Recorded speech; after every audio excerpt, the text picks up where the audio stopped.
Ninja secret number 3, let's talk about email collection strategies. In this overview, we're going to cover why email matters. We're going to cover how we grow our email list to over 40,000 subscribers in a year with Pinterest, and how to build your list using a few different options. All right, why email matters. If the Pinterest headquarters blew up tomorrow, for whatever reason, our business would still survive. Avocado would still do very well.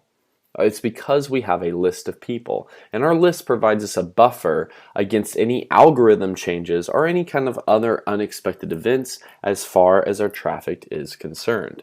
This is for the reason this is that you don't own your Pinterest account, right? You don't really own it. You might manage it and might run it, but Pinterest actually owns the account, and they can ban you, block you, kick you off Pinterest for any time, for any reason that they deem appropriate.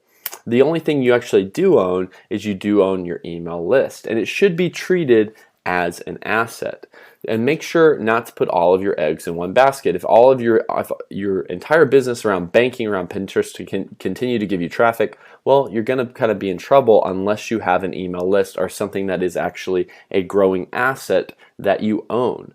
Building your list. You should be building your list while building up your Pinterest account. This will also be one of the quickest ways to monetize your blog. Now let's look over some examples of how to build your list.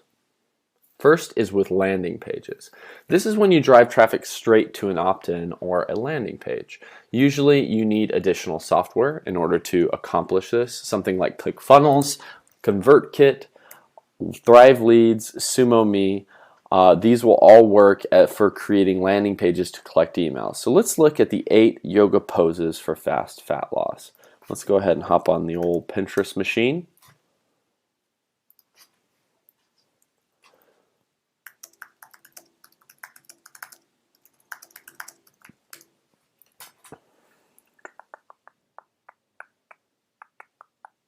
That's on YouTube. There we go. That's the 20-minute yoga stretch. That's an Etsy thing. Here we go. There we go. Okay, so this is the 8 yoga poses for fast fat loss. Here's a pin on here. Here's actually our account. The reason I didn't click on those is that one's going to somebody's Etsy. I don't know why that is, but here we are going to Avocado. And so what it does is this is a direct landing page. So when someone clicks on this, it tells them, hey, download your free guide. You get the 8 yoga poses for fast fat loss and the yoga guide for beginners, absolutely free. And they put in their email address, and then they get these yoga poses. So that's one really great way to collect emails, is to part of the Pinterest content that you create an opt-in or create a lead magnet or an email gift, whatever you want to call it, that directs them directly to a place where they can put in their email address and get this if it's something that they are interested in. Another way that you can do this is articles with opt-in forms. The truth is that the more invasive the opt-in form, the greater your chances of getting emails. And you got to find a good balance that won't hurt your customer relationships. In-text forms are a great one. So let's look at the in-text forms. You're going to scroll down here, and you are going to see this in-text form right here. You can put this kind of anywhere that you want on your page. The higher up in the article, the better, the more opt-ins you're going to get. But the more invasive it is, the more email opt-ins you are going to collect. One of the most invasive opt-ins that you can do that we did for a while was a screen slider. So that means whenever you visit the page, this entire page would get taken over. Let me see if I can actually show you an example. SumoMe. I think it'll have it on here automatically. Nope. Let's see here. They have a blog. No, I think it's on Health Ambition. Let's find this thing so I can show you what it exactly looks like. So we go to the blog. Let's say I click on this article. Let's see what happens. There you go. Okay, so you see how this thing, I clicked on this article and this entire thing popped up and it took over my screen. Okay, so this is incredibly invasive, right? It's incredibly invasive to the content you have created. That being said, it works very, very well in order to collect emails. And the reason why is that it gets your attention, right? It says, attention, smart readers, get your 100% free meal plan to lose weight and have a leaner body, blah, blah, blah.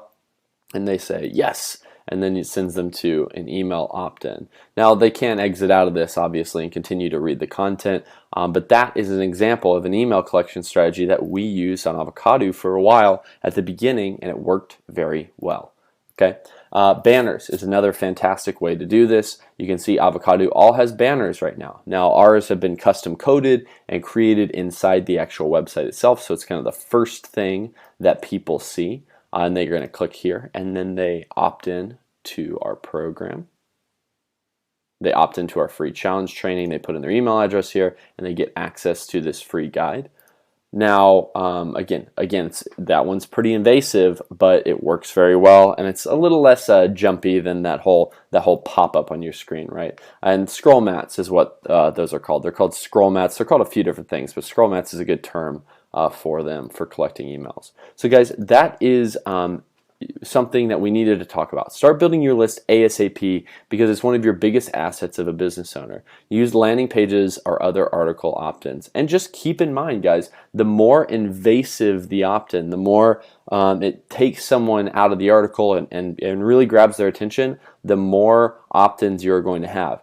That being said, you can hurt your relationship with your audience if you are too in their face about it. So you got to find a good balance. You can look to Avocado, you can look to Create and Go and see what we've done. We feel like we've struck a good balance with doing this, but you know what? If we took this guy out here and we did scroll mats, well, again, and popped up, big fat scroll mats in their face, guess what? That would work better for collecting email addresses. And this is just a ninja secret that you need to be aware of, that the more invasive the opt-in, the better your opt-ins are going to be, or the more opt-ins you're going to collect. So you need to work hard to find a balance and strike a good balance with your audience in order to collect email addresses with the traffic that you're getting from Pinterest. All right, guys, I will see you on the next lesson.